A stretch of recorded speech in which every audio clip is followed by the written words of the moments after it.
Bonjour à tous, je suis Marie-Claude Jean, responsable de la pastorale des familles pour le diocèse du Puy. À l'occasion de l'année de la famille déclarée par le pape François, je vous propose de vous retrouver une fois par mois autour de son exhortation apostolique « La joie de l'amour ». Alors pour ce mois-ci, je vous propose une petite réflexion sur le chapitre 1 intitulé « À la lumière de la parole ».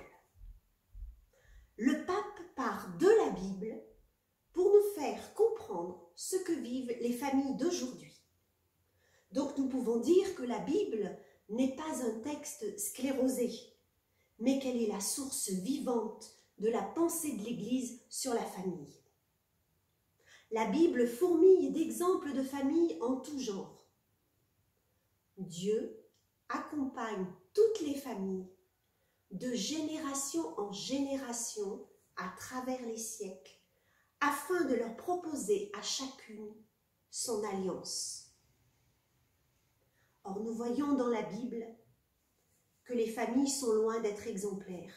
Il n'y a pas de famille parfaite.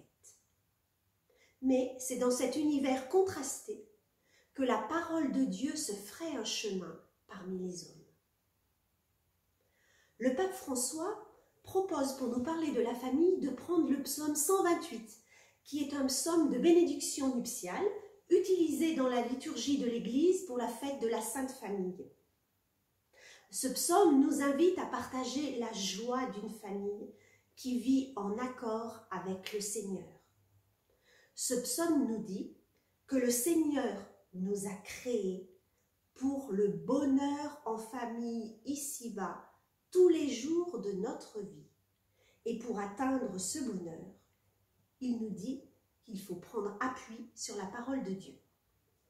Il fait un parallèle avec Matthieu 7, 24-27, l'histoire de deux maisons qui sont en fait deux familles et qui sont soumises aux tempêtes de l'existence. L'une s'écroule et l'autre reste debout. Cette parabole que nous raconte Jésus a pour but de nous inviter à prendre appui sur la parole de Dieu, comme sur un roc. Le roc étant l'image du Christ lui-même. Un peu plus loin, dans le texte, le pape prend l'image comme un tableau d'une table avec un repas familial. Il nous parle d'abord du couple humain, dans les paragraphes 9-13. Et il nous dit que l'amour conjugal est le miroir de l'amour de Dieu. C'est la visibilité de l'amour de Dieu sur terre. L'homme et la femme ont pour vocation de manifester l'un pour l'autre la présence divine.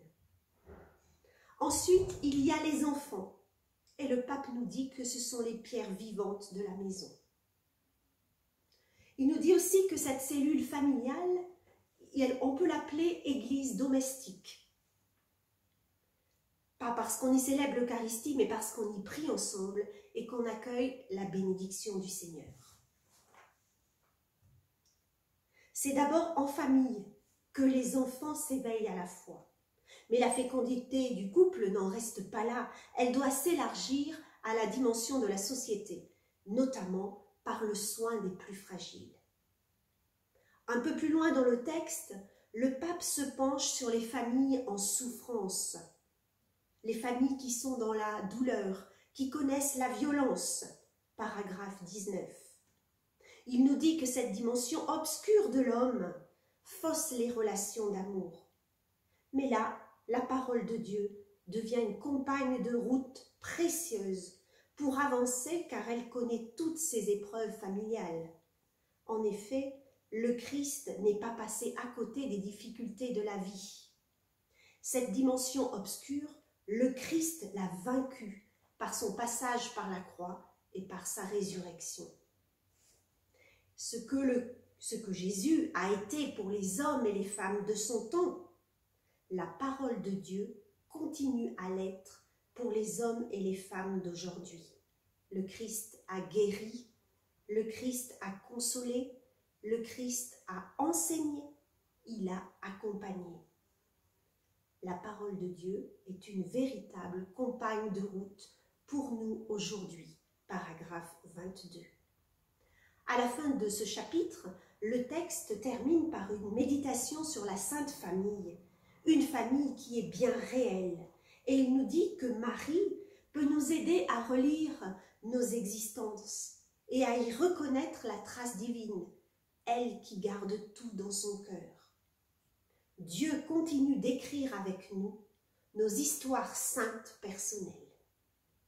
Je vous souhaite bonne route avec la parole de Dieu. J'espère que cela vous donnera envie d'aller lire ce chapitre 1er d'Amoris Laetitia et je vous dis au mois d'octobre pour le chapitre 2.